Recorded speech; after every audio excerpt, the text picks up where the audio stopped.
I mean, we do it and then you realise, like, halfway through the first speech. Where are we seeing that? Right, like, anything else you can kind of, I've done it. oh, it's not good. No.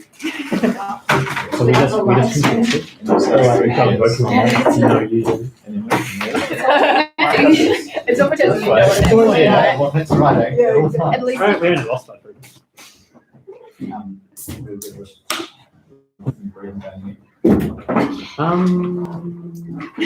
Natalie knows it's an option.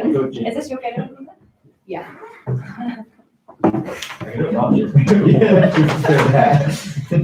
Sam, awful news. I left my Gatorade in the room we were in. Really sad. No, in the, yeah, we did, but I left it in the seminar room. Oh, we could. Yeah. That is sad. Where's the red pen?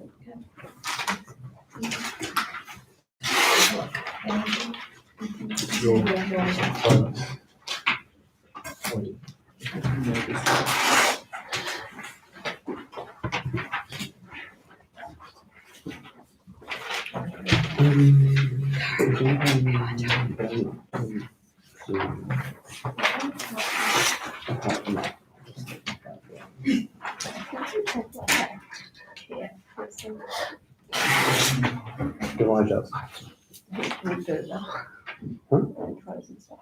Yeah, I know. Oh. I mean. Okay, hi everyone. How are we doing? You look excited. Welcome to the inaugural round of the 2021 NZIER, NZ Schools Debating Championships. Woo! So, a couple things to lay out. The motion is what you've got. Speaking times are 7 to 8 minutes with POIs between the first and 7th minute. So I will make a bell sound at 1 minute, at 7 minutes, and twice at 8 minutes. We're going to start the round with an introduction of the judges and speakers with your names and pronouns if you would like to do that, but you don't have to. So, for example, my name is Jamie and my pronouns are he, him. So, let's go around. Let's start off with judges. Would you like to introduce yourselves? Hi, I'm John. I'm Lucy. And I'm Nicholas. Cool. Now let's go with the F team. I'm Eva, and I use she, her pronouns. I'm Sophie, and I use she, her pronouns. I'm Cara, I use she, her pronouns. I'm Nick, I use he, him pronouns. I'm Joe, I use he, him pronouns. Ronan, I use he, him pronouns. Cool. Thank you so much. Now I invite the first speaker of the affirmative team to present their case.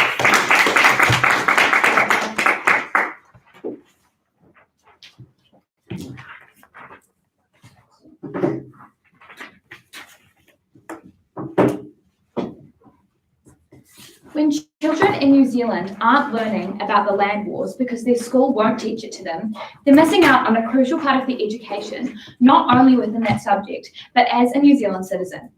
We're going to prove to you today that on the earth, we get better educational outcomes nationwide.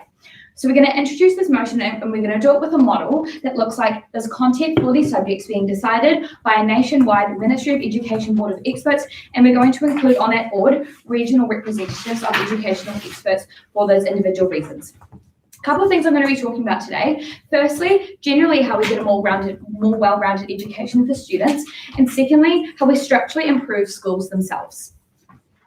On to my first substantive about how we get a more well-rounded education for individual students.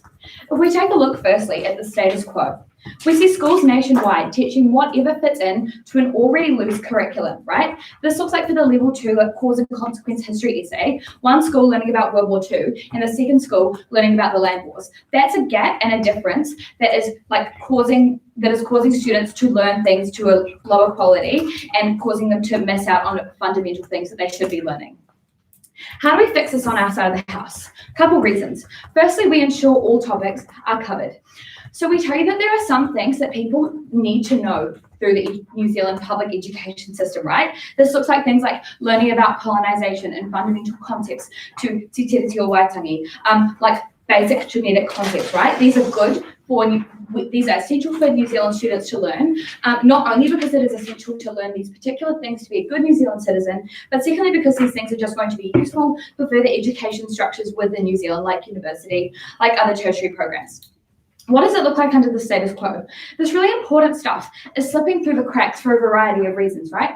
A lot of them I'll talk about in my second mechanism under this point, but they could even be things as innocent as like teachers only teaching stuff that they particularly care about or want to know about, right? This means that the students aren't learning this really essential stuff like the land wars, like colonization, that are really affecting their daily lives. What does this status quo mean? What does it mean on the F? This means that essentially nothing slips through the cracks, right? If the curriculum says you need to learn about To Kill a Mockingbird because there's an essential text to learn about racism, you are going to learn about it, and you're going to learn about racism within the context of your life, your region, and like your country, right? And that stuff is not slipping through the cracks anymore. Secondly, we erase postcode lottery, which is a really big problem within our education system. We tell you this exists because of gaps in regions and gaps within the political structures of these regions, right? If you live in a more conservative region and you go to a more conservative school, you're more likely to be taught more conservative things, or you're going to be taught things in a more conservative way. And the exact same applies for liberal. This won't apply to our side of the house because this is largely going to be a neutral body because of the diversity of representatives we have, and also because it's a Ministry of Education with the government passing through every 3 years. So it's going to be very likely to be apolitical, and certainly more likely to be apolitical than an individual teacher deciding what they teach. What does this look like, this postcode lottery? It looks like maybe in a more conservative region, you don't read a feminist book in your English class and you don't learn about feminism. Maybe in a more extreme case, if you like come from a particularly conservative Christian area, I'll take you in a second, you don't learn about fundamental genetic concepts because they might be controversial. I'll take a POI. If in your model you said you'd have regional advocates from different regions around the country, won't these conservative people influence so there's less topics of colonization in the national curriculum? Right, well, we don't think this is likely to happen because firstly, if it's a regional board with a lot of different representatives, these conservatives will likely be drowned out. And also because these are educational experts, right? They're not there to be political. They're there to advise what they think people need to know. And if it's true that the conservative people in these regions are like that influential in terms of education, then that's just worse under the F when this model doesn't apply. Okay, why is erasing postcode lottery so good? Because postcode lottery entrenches already existing divides where like the conservative liberals split the urban-rural divide, where people think so differently and they're going to judge other people because of that. And a lot of this comes down to the way they learn about the world and exactly like what they learn about it. We completely erase this, and this does a few things at the end of this point. Firstly, we prove that people just essentially know what they need to know to be a good New Zealand citizen and to get a good education. Secondly, individually, you're taught things in a more apolitical, more inclusive way. And thirdly, person to person, there is more understanding because you generally learned similar things in your high school experience. This is really, really important because given that we've proven that our education systems were well-rounded and for individual students, you're not only going to learn more, but you're going to learn stuff that is better for you to learn as a New Zealander. That's really important to winning this debate. Okay. On to my second substantive about how we get structurally improved schools. So there's a number of issues that this loose curriculum offers in terms of getting good schools and good teaching. Firstly, because of this diversity, because of like teachers can literally just pick anything they want to teach, it's hard for them to go particularly in depth because there's not a massive resource basis. Secondly, because of this gap, it's hard for the because of this like content gap, it's hard for the Ministry of Education to identify individual issues. How do we solve this on our side of the house? A couple ways. Firstly, we make it easier for teachers. When there is this broad range of topics, as I briefly mentioned, there is not like a massive place where you can go to like have all the resources you need to teach this thing. It's more difficult to go in depth because you maybe have to go out and do a bunch of your own research. This means that you're going to maybe not just go in depth and maybe just teach sort of a more surface level course. This is just going to mean worse educational outcomes. This is fixed on our side of the house when we have a more high quality resource base, right? Where the teachers, every level 2 history teacher around the whole country is teaching about the land wars. You can go and you can have all those resources from there, and you can teach from there, and you can like maybe go off and do your own research if you need to. That can never happen on their side of the house when we don't have this massive resource base. This means that we get more in-depth teaching that is going to be better for these students because they're going to learn things in a more in-depth and better way. They're likely to do better at school. There's also going to be more student resources available. There's definitely going to be an ESS study guide for your history topic. There's definitely going to be a Spark Notes page for the book you're doing. So it is easier for you to learn, and it is easier for your teacher to teach that topic to you. And that is a unique benefit to our side once we have all these resources in one place. That's a really good thing. Secondly, it's easier for ministries to compare and then intervene when there are issues within schools. The ministry wants the best educational outcomes, right? When there are gaps between schools and their results and how well they're doing under the status quo, it is harder for the ministry to identify just what this problem could be. It could be, maybe Macbeth is really hard to understand and this class didn't understand it, but this class maybe did an easier book. So maybe we have to have a bit of a look at that. On our side, they know that when there is a gap, that is because of an issue with the school, maybe with the teaching, maybe with more issues within the faculty or something like that. They can more easily identify these gaps because everyone is teaching the same thing. Some people are teaching it better, some people are learning it better, and they can come in to these schools and say, okay, there's clearly this gap here, let's resolve it and remedy it. And this means that we get better educational policy for individual schools, further structurally improving them. So at the end of this point, what do we know? A couple of things. Firstly, that we get good resources, firstly for teachers and students. Secondly, we get better educational intervention from the ministry who can more easily see issues and fix them. That's really important because when we improve schools, we improve education as well, and that's what both teams need to prove today. So when we get a more well-rounded education by erasing the postcode lottery and ensuring that all topics that affect people nationwide are covered, things like the land wars, things like genetic concepts, learning about books, and things that deal with important issues like racism and improving schools, we get that better education that we need so badly.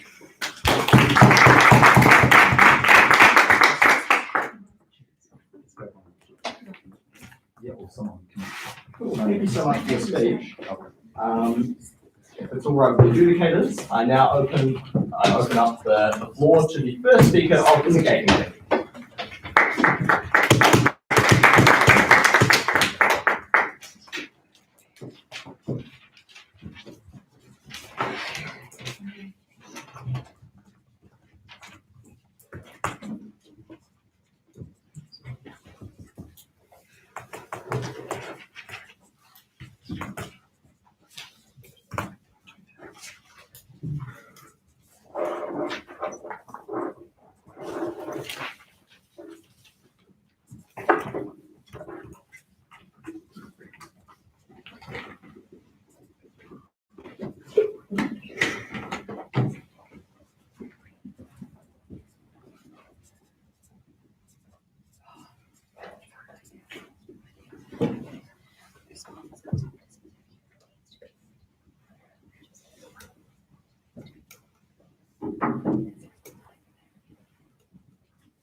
The sole intention of the education system is to set up students for the future, allowing them to become lifelong learners and to prepare them for the outside world. For this to happen, the system must be tailored to these students, allowing them to be accommodating and opening their minds to the knowledge which awaits them later in life. The case presented to you by the negating team today has hinged on a system where students will be locked into an education in which political views destroys their own views and reduces the effectiveness of the education system as a whole. So the first speaker of the affirming team brought you such points, including differences in the content taught leaves a gap in the education system. But what happens when that education system isn't serving students? So our side of the house enhances the education for students who don't have a great perception of school, right? It allows sort of a freedom of choice in the way that the education system is tailored, increasing the perception, the positive perception of students towards their learning, which ultimately is what's going to set up their performance throughout school and performance later in life. They've also brought up how the political views of teachers leaves gaps in the students' knowledge and current issues and their education as a whole. But really, if this becomes such a big issue, what is to stop students leaving classes, leaving lessons, and changing subjects if these political views become of such a big issue? And another thing on our side of the house, which we can't stress enough, is that regardless of the curriculum, the political views of teachers are going to creep through it. It doesn't matter what they're teaching. It doesn't matter whether it's been laid out for them right from the beginning. Their views on it are going to be like presented from the start. So on our side of the house, we seek to harness such outlook of teachers in terms of increasing the quality of their learning, right? So the way that they look at the subjects, the way that they see things, will allow them to create increased quality of lessons, things which they really believe in. So that brings me to our model. The first being standards which make up part of the school curriculum will still remain, right? And those standards being like assessments which are taken on an internally basis, evaluating an aspect of a particular subject. So it's these standards which the teachers teach according to, right? They prepare their students, that's what their teaching is based around, is preparing them for these standards. So while these standards are still taught, an example of this would be like analyzing and interpreting a text, right? So on the affirming team side of the house, their proposal is that this text will be like chosen in advance, right? The teachers are forced to choose this text. The students are forced to learn this text, and the particular contents and methods of like teaching are already determined by the state. Whereas on our side, we would allow for these for these standards to remain, but the contents and methods of the teaching toward them would be chosen by the teacher themselves. So what that really looks like is like for those texts being chosen by the teacher, which they think best suits their class. And what the affirming team's proposal is that like specific text like by making specific texts necessary to be taught throughout schools universally has going to have like positive effects for all students in all schools, right? That's a really heavy burden for them to say that by implementing the same text across all schools, we're going to have a better outcome for students, which of course happens to be the sole intention of the education system. So that brings me to my point, which is how the adaptation of school contents accommodates for students, splitting off into my second speaker, being the improving the relevance of education to disenfranchised students.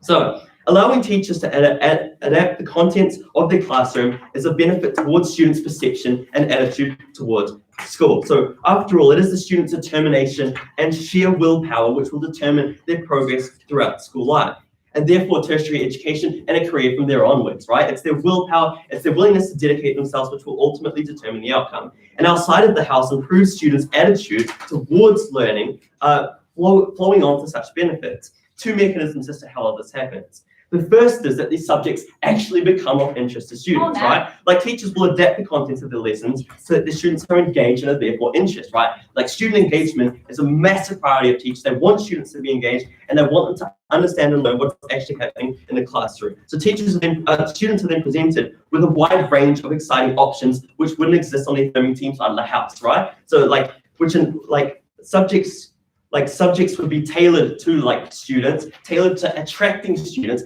increasing their interest, increasing their engagement, which is up high on the priority list of students. So subjects then have to sort of compete, right? Like there's to compete to be of an attraction for like students to choose them and like to pursue them. And all of this contributes to the increased perception of students toward like school life and towards the system as a whole. But of course, outside of the house, we would all subject requirements, like core subjects, would still remain. So then you don't get that like distortion towards, for example, just the art subjects, which would be a potential risk. So a second mechanism as to how the perception of students is improved is that teachers become passionate about their chosen field, right? So they teach contents which they themselves are interested in, right? That is like the flip side of what the affirming team is saying about like the issue of views. That is the flip side. That is a unique benefit which we gain, is that teachers are able to engage with the contents which they themselves are presenting and develop lessons which appeal to students. And the involvement of teachers in determining such things like lessons like on a regular basis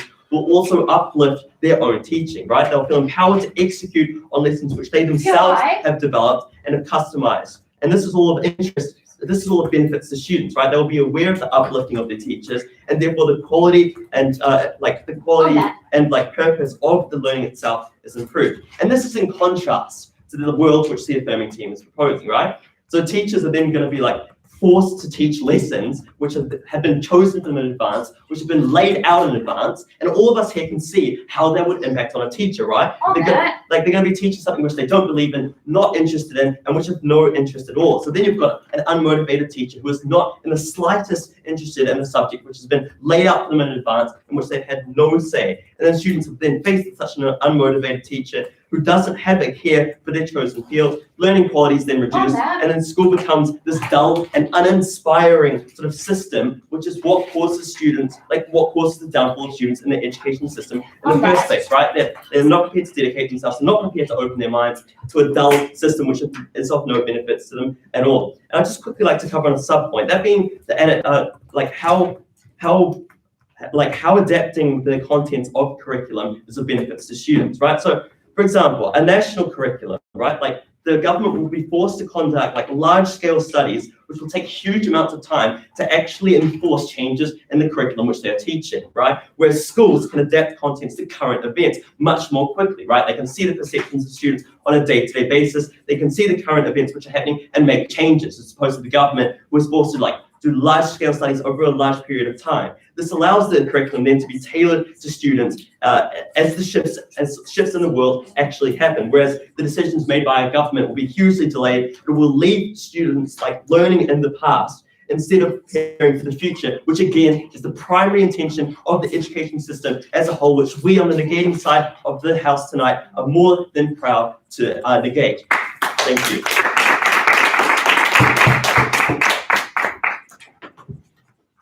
Thank you for your speech. I now invite the second speaker of the affirmative team to take the floor.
Sorry.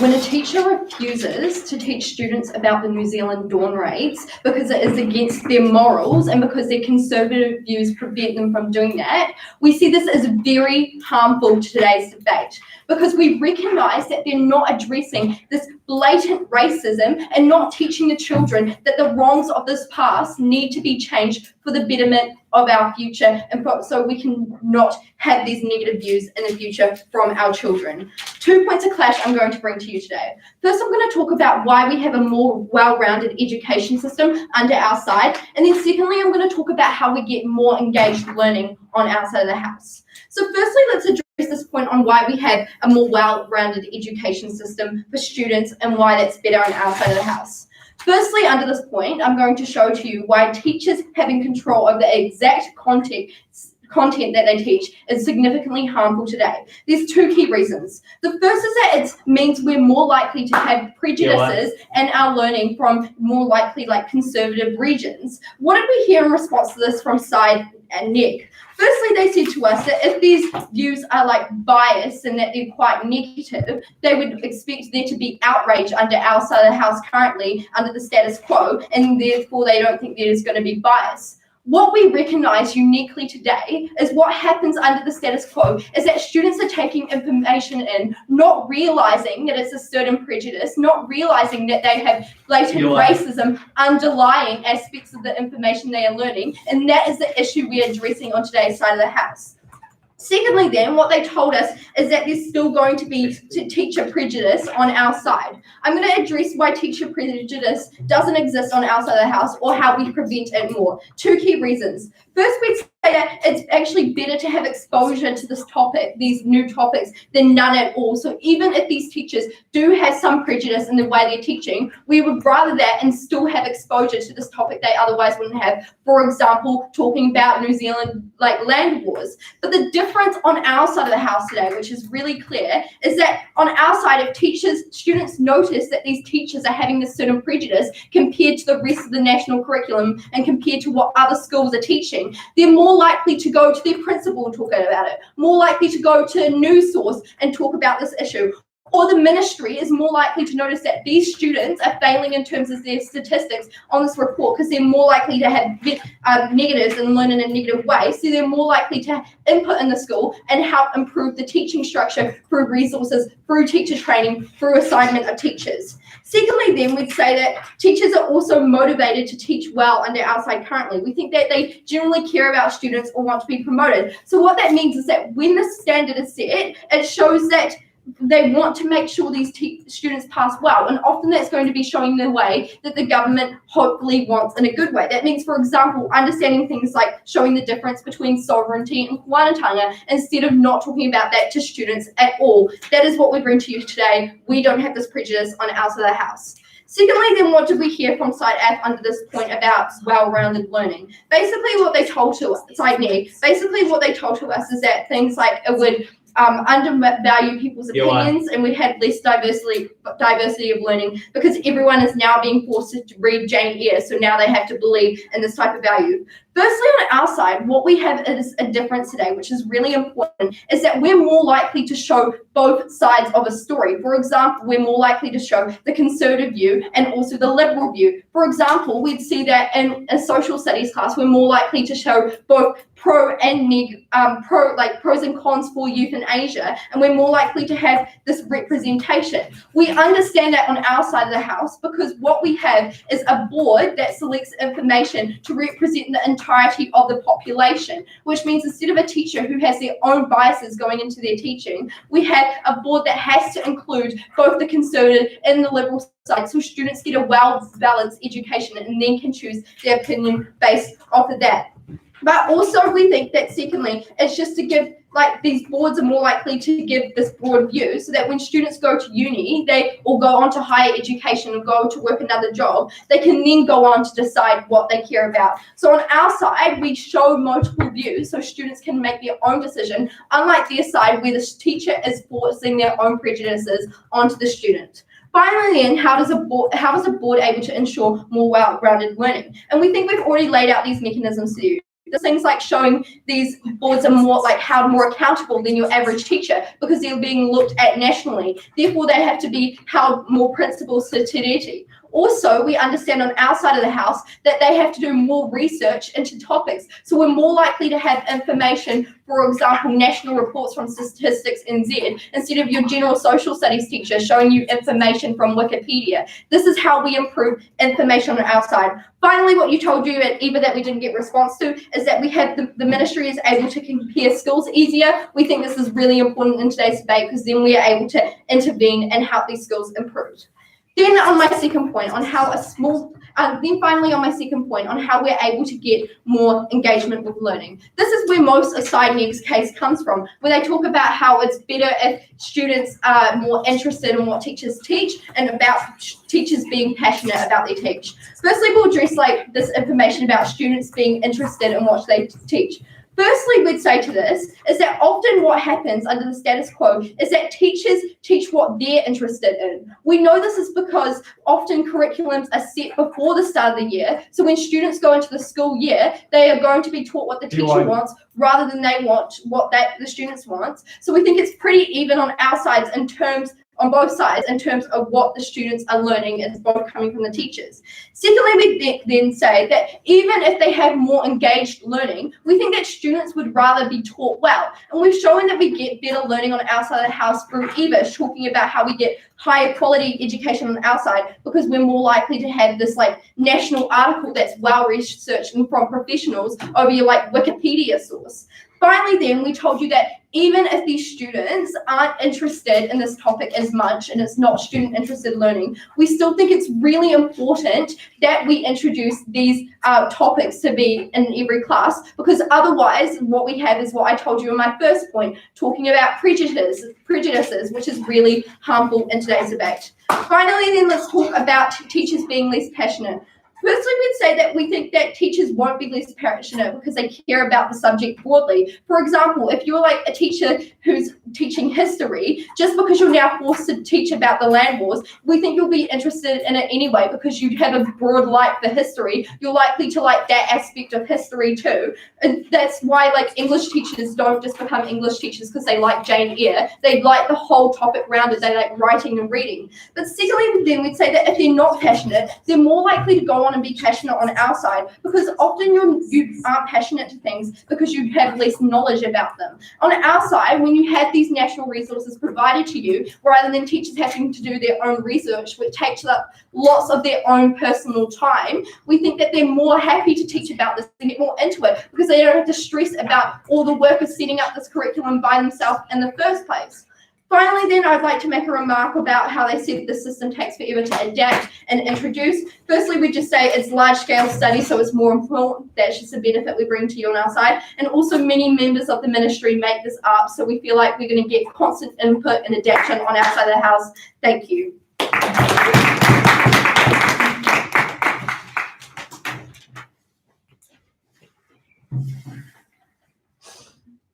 Thanks so much for that. Now I invite the second speaker of the negating team. Come on up.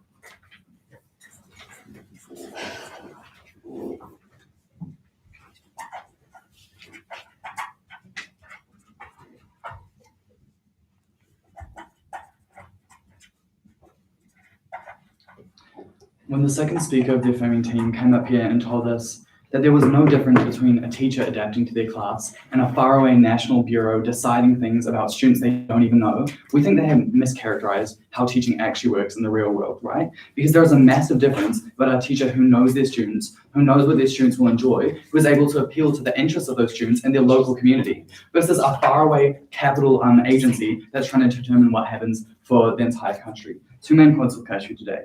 Firstly, on the effectiveness of education, secondly, on social issues and teaching, and then I'll be moving on to my split on how we improve the relevancy of education for disenfranchised students on outside campus. And on this first point of clash, on the effectiveness of education.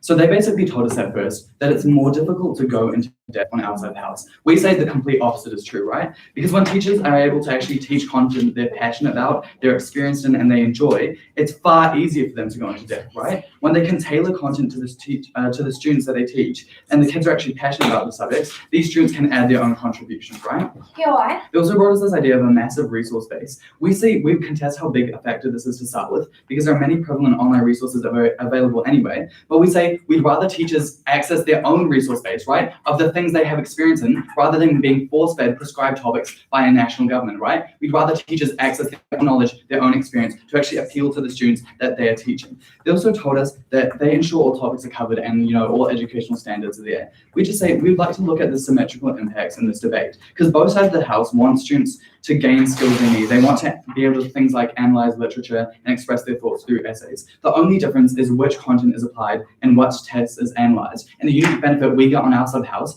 is we actually get teachers that are passionate about it and students that are interested in the topics that are tailored towards them. They also brought us this idea that somehow they're better adapted to tertiary programs and jobs. We'd say this, we'd actually rather highlight the massive inflexibility in AP's model, right? Because it cannot accommodate specific regions by being a national curriculum, right? Which I'll address in my split point. Okay, moving on to this point of more engaged learning. let's take a look at how teachers actually function on either side of the house, right? Because for us, teachers are able to pick out content that they know their kids will enjoy and will appeal to their interests. On the app side of the house, at the end of the year, teachers are dictated a prescribed content by email from a faraway bureau deciding what they should do from faraway national government without actual knowledge of the class's students, of the kids they teach, right? Of the interests of the local community, right? So what do we see as a contrast and adaptability here? On our side of the house, we have teachers with intimate knowledge of their students. They work on their side of the house that teachers are interested in these subjects. We say that's exactly true, and that's why these teachers pursue these subjects and want to have the best for their students. On their side of the house, on our side of the house, when a teacher notices that a topic isn't hitting home with students, that they're not engaged with the topic, they're able to actually adjust what they teach. They're able to adjust the content they address to these students. On their side of the house, it's going to take years of studies to actually find this out to start with. It's going to be debated in panels in like Wellington and like Auckland for deciding for regions. It's going to be debated in these panels for ages, and it's not actually going to have an impact until many, many years later. Moving on to this next point of social issues in teaching. They brought us this idea that they score a diversity of ideas, right? They basically told us then conservatives will be drowned out on the national scale, right? We see this as a direct contradiction in the debate, right? Because at once, these conservative areas have so much power that they can quash any marginally feminist text in their region, but they simultaneously, when they literally give these conservative seats controlling the national curriculum, there will be this wonderful decolonial feminist narrative coming out through the curriculum. We think they must resolve this contradiction in their case to prevent their argument from literally falling apart at this point. What do they tell us? They tell us that they get better address a lot of social issues. Four main responses to this. Firstly, we tell you that national prescriptions are actually very slow moving and will fail to address relevant social issues. I'll continue to address that in my split. What do we also hear? We told you that they're able to address things in the context of region. We say that's completely not true. That's precisely what they miss out, right? By virtue of being this nationally assigned curriculum, they cannot address the specific regions. They cannot address, apply to the specific regions that these teachers are actually teaching in, right?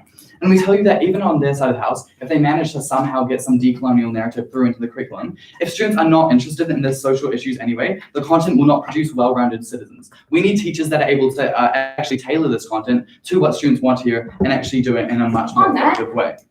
Now, what do they tell us about eliminating bias? So we say that basically down the whole debate, the affirming team exists in this fictional apolitical world where institutions and racism in society somehow don't influence the national curriculum, however, right? They're basically able to elevate the national curriculum above any of the bad things in society, right? We say that's actually not true because national curriculums are actually often very traditional systems that are very slow moving to change, right? What do we see also? We see that any social change that would exist on the affirming team side of the house to propel a more progressive curriculum would exist against the rogue conservative teachers they say with indoctrinating people in our side of the house. The thing is symmetrical. I'll take a point for you right now. If it's true that conservatives are going to be really powerful on this national curriculum, why will they be so much better when they're not afforded this? I never said they'd be powerful in the national curriculum. What I said is you guys have a direct contradiction in their case, where somehow there are these massively influential conservative regions, and suddenly you're able to get feminist decolonial narratives in your curriculums, completely irresponsible, completely unrealistic. Moving on to my split on how we actually improve the relevancy of education for disenfranchised students, right? Because what are we able to do on outside the house? We're able to adapt to the background of students in their own local communities. And this is a very unique benefit that they cannot hope to achieve with the national curriculum on their side of the house. What do we see that are unique benefits that we score? We see that we can rapidly address important social issues. For example, it would be teaching books like The Hate You Give as the Black Lives Matter movement occurred in real time, applying it to students' real lived experiences. What do we see on the affirming team side of the house? We see for this to even be investigating an issue, we need surveys in classrooms for years going on. We need things like arguments and panels and bureaus of whether the curriculum should even be updated to include these issues. It'll be multiple years later when these can actually be influenced into the actual curriculum. So what do we see as a very structural benefit on our side of the house is that teachers are very rapidly and very efficiently able to adapt to current social circumstances and able to adapt to the interests of their own students. What else do we see on our side of the house? We see that on their side of the house, national standards throughout history have elevated texts and events considered in the Western world to be classics, right? And pinnacles of educational material. What do we achieve on our side of the house? We're able to actually remove this Eurocentric bias, right? Because we're not just prescribing these texts to schools, but students can actually analyze works that are relevant to their own local communities, right? This looks like people looking at Indigenous poets poets that reflect content from their own lived experiences that can actually respond to people from their own local region. That can never happen to the same degree on their side of the house because it's a national curriculum. You can never apply a regional poet from every region on a national curriculum. Only our side of the house gets this unique benefit of actually applying to people's real lived experiences and actually going against these very traditional views of how the education system should be applied. What else did we see? See that on our side of the house, we're able to actually tie teaching to local communities. And this is a very practical benefit on our side of the house, right? Because, for example, in rural areas where many students may want to go into farming and are interested in topics that relate to them in that way, agricultural sciences and processes can be applied in subjects like biology and chemistry. And it's actually showing to kids how the subjects are important for their own local communities and their own livelihoods, right? Because on their side of the house, people like in bureaus and intelligence agencies in Auckland and Wellington are basically sending off these rural regions and prescribing them what they have to learn. There's no ability to actually tailor to the local community and to their own students. So what do we see at the end of this debate? Not only do we get a more efficient and more effective way of teaching with teachers that are much more motivated and students that are interested and passionate about their local community, but we also actually get a much better impact on applying to current social issues and adapting the process of how curriculums are formed. Thank you very much.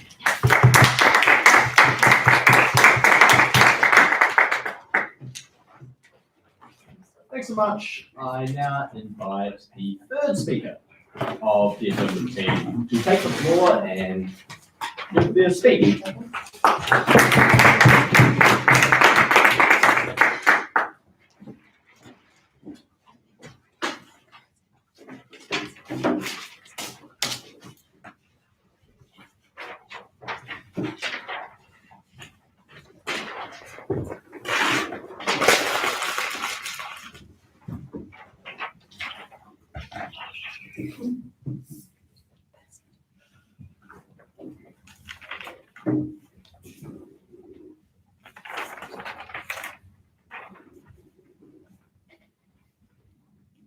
When conservatives, a majority in conservative regions, dictate colonial history, that is destructive to education in that area and destructive to good education as a whole.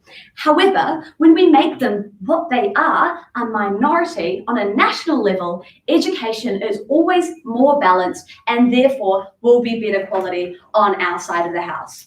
Two things I'm going to tell you today. Why we get more passion and more like of this better quality teaching on our side of this house and learning.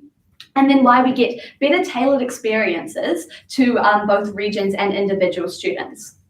So let's start with that first point. Let's talk about how we get more passion on our side of the house.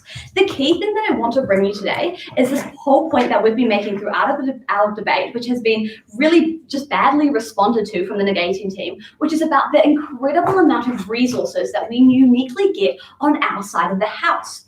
So what do these resources look like? They look like some online bank for all of the learning that you need when you have to teach your history class about the land wars, or when you have to teach your history class about the Springbok tours. Why this is really good is because it makes it incredibly easy for teachers to find the information that they need so that they can teach their students well, rather than having to put in hours and hours of their free time to research about the Springbok tour. There's a place they can go where they can find varieties of sources, which means that they can give their students the best quality education because it makes it so much easier for them. And this goes into why it makes teachers so much more passionate about teaching on our side of the house. The reason that teachers are so passionate about learning is really not just for a particular subject, like Megan's trying to say, just because like they really love talking about like the Pacific nuclear arguments with like the French, you know. They're teachers in history because they love the topic. They're teachers in English because they love English, right? And they love teaching students and they love helping students learn.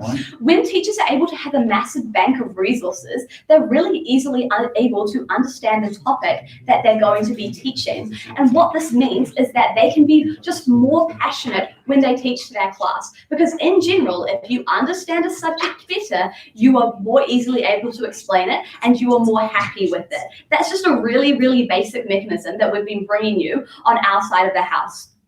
So the only responses we really heard from this on-site neg was that like, well, teachers can get it from their own sources. But this is just like simply not possible. That's the exact issue. The issue is that teachers can't really do it by themselves. We know that teachers are super underworked. They don't have heaps of time. And if we can make it super easy by having this big bank of like a really wide range of sources, right? So they can find different perspectives on this issue, then we make their job a lot easier and they're able to be more passionate about this subject. So let's just compare that to the neg side of the house. What does it look like on side neg? It looks like there's no resources, which makes the job 10 times harder for these teachers. They have to do their own research. They have to go on like maybe crappy Wikipedia pages about vague subjects, especially when you're talking about something that's like quite niche to New Zealand. There's less international resources, and this is something like the land wars, right? So teachers have like no resources to get to. It makes their job harder because they can't get all of these resources, and they have to spend so much time researching, and they really just can't be passionate about it, because when you're just combing through sources and you can't find what you want to talk about, it makes your job really difficult, and you just don't want to like talk about that subject, and it's really, really difficult, right? So what does this mean? This means that on our side of the house, we will have uniquely higher quality education because we will have more passionate teachers who are able to teach with a more variety of information so they can give the students the perspectives that they need. And now let's talk about how this just makes students like more passionate about learning. The main thing we heard about neg is that like some students just want to learn different stuff. But this just like is not true, frankly. Like if you think about it throughout the country, students do not like drastically vary about what text they want to learn in English, right? Like no like entire class of 30 students goes at the start of the year and says like, if I don't learn Macbeth, I'm dropping English. This is the end of the road for me. What is more important to those students is that they have good quality teachers who actually care about what they're teaching about. And that is unique to our side of the house. So what does this mean? This means that on the affirmative side of the house, we get higher quality education with more passionate teachers, which results in more passionate students and overall a better education system New Zealand-wide. Okay, now let's just talk about how we get these better tailored experiences on our side of the house. So on side F, we brought you this model. We brought you this model on how we're going to have like this group of people of regional representatives who are going to come together, and they're going to talk about this, like whatever we need to put in the education system. It's a pretty simple idea. We told you that what this especially means is that for like the Ministry of Education, it makes their job so much easier and means they can do a much better job at it, right? Because they are able to see direct comparisons between schools, because when they see that one school is doing worse in their exams, they don't have to think about whether it's because they're studying a harder text. They only have to think about it's probably because like teaching isn't efficient, maybe they're getting less funding, and that problem can immediately be solved really, really easily and really, really quickly. And we only get that on our side of the house. So when schools are underperforming, we can solve that quickly by the Ministry of Education, and that is unique to our side. And then what we heard from side neg was that there's going to be this like big issue of like conservatives being like really powerful on this like national level. But like I said in my introduction, first of all, this is just like a really weird contradiction that they're bringing up, right? So they're saying that like a few rogue conservatives in regional levels are not going to be harmful to making like some massive conservative curriculum in those levels, but they're going to be like so incredibly powerful on the national level that's simply not going to work. No, what we uniquely get on our side is we get the combination of voices, right? We can have representation from people with conservative views, but we can also have representation from people with more liberal views. And why this is really important is because it brings all of these like voices together, and it just like provides better quality education. And it goes back to having like this more well-rounded New Zealand. Just one. Yeah, I'll take it. Earlier in the debate, you said that students aren't really interested in various topics. Don't you think some students would rather listen and read to texts that actually speak to their lived experiences with things like colonization and like people? We think that all Indigenous views? text can, like any text can literally apply to anything. And this goes into what brings me into what Ned was saying about like current social circumstances and how that's important to talk about. We think that like fundamental ideas that come out of things like the Black Lives Matter movement are in a variety of texts that we can literally just put in a standard, right? We can talk talk about like To Kill a Mockingbird or whatever, right? And a great example of this is how like when a class was learning about Schindler's List in 2018 when the Christchurch shooting happened, they were learning about how harmful like intolerance is, right? And then the Christchurch shooting happened, which was about intolerance to Muslims. And that was really, really easy to relate back to like the Holocaust and these ideas that were coming from Schindler's List. So what we see is that ideas are able to travel between texts and also are able to apply on a real world basis. And they don't really need to be at this incredibly like quickly like tailored experience that we have that NZIER tries to get them to claim. So what we know at the end of this is that on our side of the house, we get a better education system that is representative of the voices that we need to hear. That doesn't mean that we have regions that have like incredibly conservative teachings, and means that we can also adapt to social circumstances fantastically, and we can teach students through that. So on our side of the house, we uniquely get more passion for students and we get better experiences.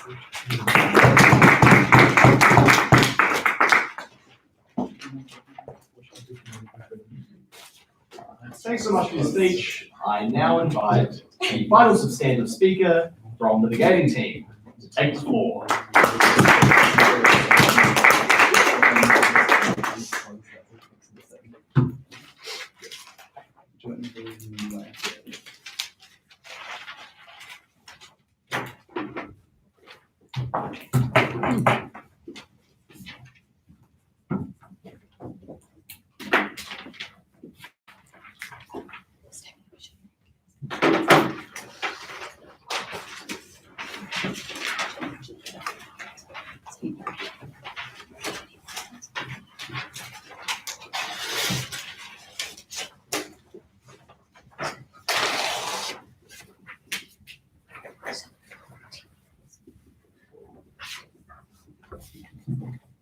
When the affirmative team came up here today and they said all texts comply to everyone, that is when they failed to look at the real world. Imagine like a Te Reo Māori student who has never seen Māori poetry in English class. What is that going to do to them? The AF team has just told them to shut up because every resource applies to everyone. We do not believe that that is the case. In today's debate, there's two main points of clash. The first one being about a more rounded education, and the second one being about resources availability. Now, for my first point of clash, which is about more rounded education. So what we've heard from the affirmative team is about how we sort of lose, this curriculum, World War II plus like land wars. We lose all this education that is really needed for like a well-rounded New Zealand, as I quote unquote. So for response to this, the first one being about like the pressure you would face if you don't teach these subjects. Like, imagine if a history teacher walked out there and never taught like New Zealand history. What's that going to do? There's going to be lots and lots of backlash, from other teachers. They're going to be like, hey, have you ever taught your students about this? The Māori land wars, the Treaty of Waitangi. There's going to be so much pressure from there's going to be so much pressure from other teachers, other history students. There's going to be pressure from students. Imagine if you're a student and you really want to learn about the Treaty of Waitangi, which is an example I've used over and over again. You're not just going to shut up and sort of keep it to yourself. You're going to talk to your teacher. You're going to say, hey, can I please sort of talk about these different ideas, the Treaty of Waitangi? And what that's going to do is it's going to make the teacher think. It's going to make them think, what will be better for my class? And they're going to think, well, hold on a second. This is what my students want to learn, so this is what I'll start teaching. My second response to this is, how does a predetermined, content stop political views? They brought up this idea about how, sort of political views won't get through if there's a set curriculum. Well, we don't believe that's the case, because if they're as strong as the affirmative team has tried to persuade us, they're going to be under this curriculum. They're going to say certain things that are sort of with their views. They're not just going to shut up because they've got to say killing a mockingbird. They're going to say these ideas and the views that they have said, which the affirmative team has so highly talked about. My third response is that, as again, if the views are so big, it's going to happen on the side. They're going to seek through this different information. Now, my fourth response is, yes, these topics are big and they are needed, but when they're forced to teach, when teachers are forced to teach them in a certain way, forced to give a certain resource, what's this going to do? It's going to make teachers sort of unpassionate, because they know students won't learn this way. They know this won't work for their students. They know that there's going to have a lack of student sort of talk and a lack of sort of ideas on this topic. So this is going to make teachers sort of feel unpassionate, because they know their students can't relate to this. Students are going to lose interest. They're going to lose relevance under these so-called killing a mockingbird, which teaches racism. We don't believe that every student sort of learns from the same book. Under our side of the house, what we get is we get a teacher teacher being able to choose a resource that they know will better sort of represent their students. They're able to choose local Māori poetry rather than To Killing a Mockingbird, which the book they have said is very relevant throughout this debate. You know, they're able to choose more relevant information. You know, as Ronan talked about before, they're able to teach racism through The Hate U Give, rather than the book that was made in 1960 when the system was first made. You know, they talked about this idea about, you know, conservative schools will teach like conservative ways, and sort of this idea about how, you know, this so-called structured like system will somehow sort of like make people think differently and show different sides. Well, as I've said over and over again, that their ideas will still seep through under this content. You know, if they're forced to teach Killing a Mockingbird, they're not going to be like, hey, I agree with this because I'm having to read it to you. They're going to be like, well, hold on a second, I don't agree with that. They're going to show their views. It's not like they're going to just shut them up and just sort of not talk about it. Yeah, I'll take the POI. If it's true that there would still be conservative views seeping through this curriculum, how does that help you guys? Because it would be significantly worse when they had no requirements to teach these things in the first place. Well, as I've said before, there is going to be requirements to sort of teach them. You know, as I said before, there's going to be pressure to teach these situations. You know, they go through uni, they sort of learn about these situations. It's not like they're suddenly going to like not talk about them ever just because they've got these so-called really, really conservative views. You know, they can teach them different ways that sort of fit them. They're still going to have this idea of wanting to learn those and teach these different ideas. You know, they talked about how, like, you know, teachers on like teaching you both sides of the topic, you know, they're able to teach like the right side, the left side, which is the political parties you've talked about. But like, if a teacher has such a strong view, it's not going to matter which side they talk about, because their views are still going to talk through. You know, they talked about how teachers are going to be passionate if they're forced to sort of like teach Killing a Mockingbird. But how is the teacher going to be passionate if they're being forced to teach the same book every year? If they're forced to teach the same text, which they know students won't like, if they know students won't like, it's going to make them feel bad, and it's going to make them think, well, hold on a second, I'm not going to talk to my students. This isn't going to be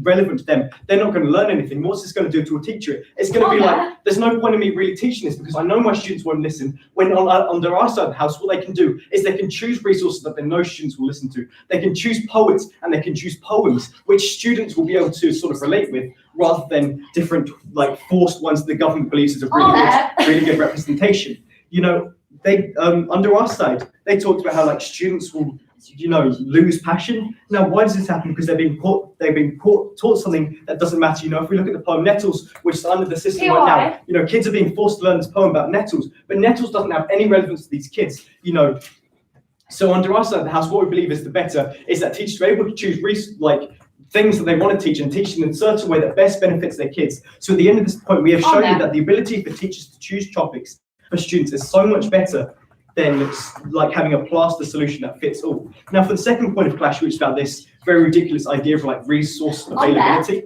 Well, first of all, I just want to take a reality check, you know, because teachers aren't going to choose like topics that have no areas of no areas of like sort of resources available. You know, they're not just going to choose a random event in 1920s. They're obviously going to choose a significant event that they know a lot about. They're going to be passionate. They're going to be able to sort of teach them in a certain way that gets their students on the way. You know, their job is not to sort of help students fail. Their job is to help students pass. So they're not going to choose these very sort of like topics which have no like resources. You know, secondly, also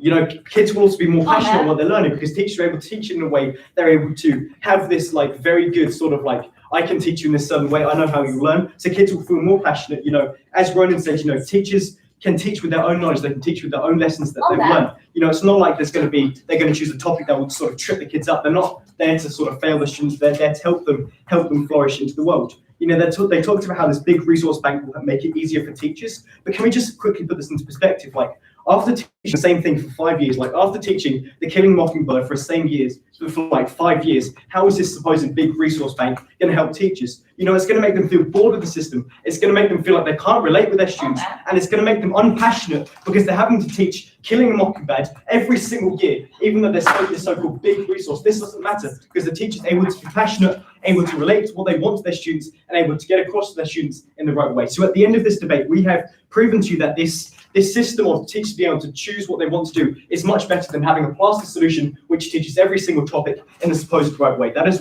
what the debate the MOOC must fall proud to negate. Thanks so much for your speech. As is traditional, debates. I'm just cheering you on. Oh, as is traditional in debates here, everywhere in New Zealand and maybe in other places, We switched the speaking order, so now the negating team will do their leader's reply. Woo!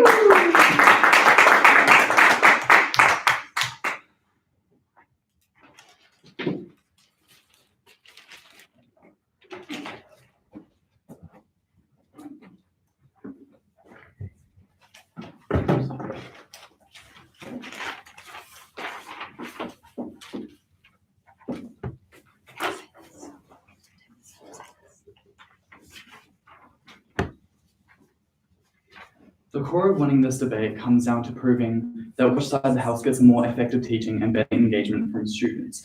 And what the affirming team today basically has to prove, the premise that they have stood for down the line, is that a National Curriculum Guidance Council will have a much more intimate and better tailored knowledge of the students in each particular class than their own teachers that know them day in and day out, and actually know their interests and their lived experiences of their own students. 3 main points of clash in this debate today. Firstly, a quick point of clash on kind of social issues within teaching. Secondly, the effectiveness of teaching on students. And thirdly, the engagement of students and who actually better secures the interests of the students on either side of this house. So firstly, on social issues, we gave you many lines of analysis as to how flexible content allows classes to actually speak to the lived experience of students and keep rapidly up to date with current events as they happen, right? We got basically no response on our entire mechanism descriptions of how it requires many like surveys and many panels to actually develop changes in national curriculums to actually make sure that they represent, new progress in actually current events and actually speaking to events as they happen. Only outside of the house secured this unique benefit of actually being able to speak to these events and not being stuck in a traditional system that would take ages to progress. On a second point of clash on the effectiveness of teaching. So we say that basically their almost entire point on how they actually facilitated better teaching hinged on this idea of having this expansive resource bank, right? 2 main responses to this. Firstly, we say it's not as a drastic difference as they claim anyway, right? Because there's lots of resources available for important historical events and texts and other things like that anyway, right? We say that there's just not this drastic difference if, a couple more articles are uploaded for NCA, on their side of the house than as would happen on our outside of the house. But secondly, we were given this ridiculous hypothetical of teachers combing through dry, boring sources and topics for hours on end of something they didn't have interest in and couldn't have any information on. And we say literally our case enables them to not do that, to actually pursue topics that they know they're knowledgeable about and have a passion for, right? That's what they enforce on their side of the house by prescribing courses that teachers may not actually know their students will enjoy.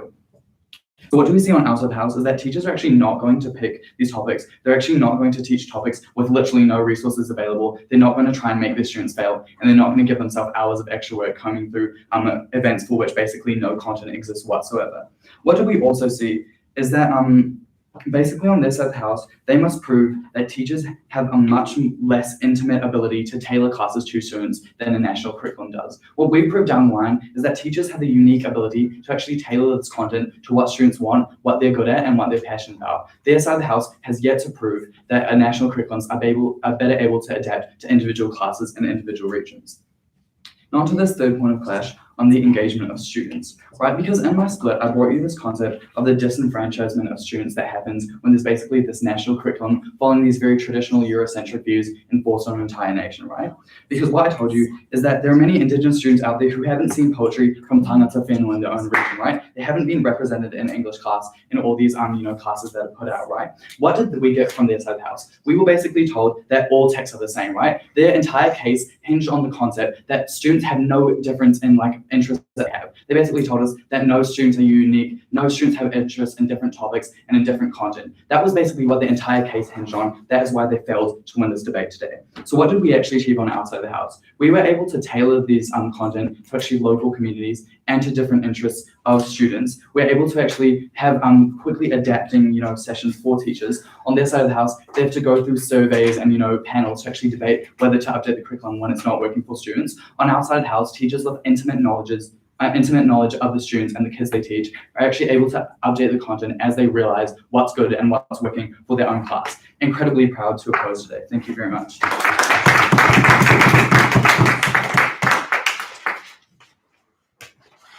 Thank you so much for that. Now, let's reverse again. And we have the affirmative team giving their leaders reply. Woo!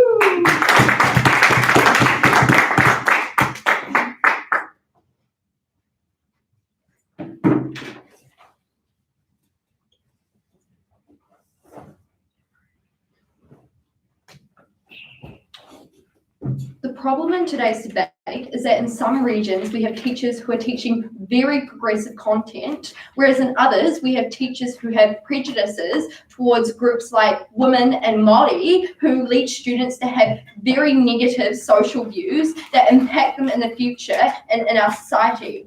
When we implement a board to select content, they are held accountable by the entire population.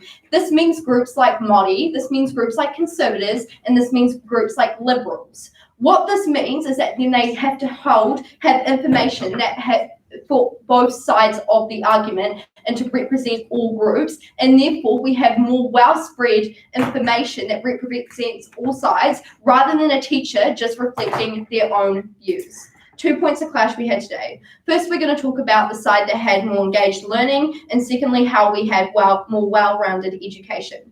So what did we hear from side NEG today? Basically, what they told us is that teachers are able to teach topics that students are interested in, and therefore, unlike compared to some board who doesn't know students well. As we told you throughout this debate, a board doesn't need to know an individual student really well to set a standard and to set a curriculum. We think it's the board's job to set topics that is important for all students to know, but it is the teacher's job to teach it in a way that is engaging. So what we do on our side is we ensure the content is progressive and good for the student to learn, and we leave that engagement stuff to the teachers, which occurs on both sides of the house. But we also told you that on our side, so at the end of this, we were able to recognize that the board is better at setting standards for students that everyone would want to study, and that teachers teach what they want to first. Then secondly, what we told you is that with our national set resources, it means teachers don't have to stress about finding content for their talks as much, instead can just have fun with teaching the content. What we heard from NEG in response to this is that teachers can still find good content on their side and good articles. But what we clearly told you is that there's not going to be anything as good as what comes from our side, where we have national studies, we have statistics. That is the benefit we bring to you on our side. So through our better resources and our board that selects a wide range view, we are able to get really engaging learning, which is important on our side. Finally, then, under this point of engaged learning, we heard from them that basically the learning is going to be entrenched, and we're always going to study to kill a mockingbird. What we said to this was simple, and it's just like the Ministry of Education have a lot of employees who are working every day to adapt the system, and it's probably solely some of their only jobs to do that. And so we think there's going to be changes over time to fit with what is going on in the world and to ensure that it's always updated. So at the end of this, we have relevant and well-engaged learning on our side of the house. We are proud of that. Finally then, get well-rounded education. And this is the base of the argument about prejudice, where we told you on our side, currently under the status quo, what happens for side NEG is that they have teachers in some regions who have very strong prejudice. What we heard in response to them is that they said that under our system, what would happen is these traditional conservative values would dictate our system. We told you this wasn't true for two reasons. First, we told you about how often under the status quo, conservatives are minority, so we don't think they would be harmful to our board. But secondly, once again, we said that if something like that happened, where conservatives would dictate this curriculum, we'd have liberals speaking out, which once again would create lots of attention, resulting in the system being even for everyone and having content for both sides. Finally, then we proved to you clearly at second that we still have prejudice they said they'd still have prejudice from teachers on our side, but we showed you that it's still good to have exposure, and you're more likely to be called out for prejudice from teachers on our side of the house. Finally, then we told you in this debate that the ministry is able to compare education results on our side and intervene, and we also have learning gaps with uni. We showed you we get more engaged learning. We showed you we get more well-rounded education. Thank you.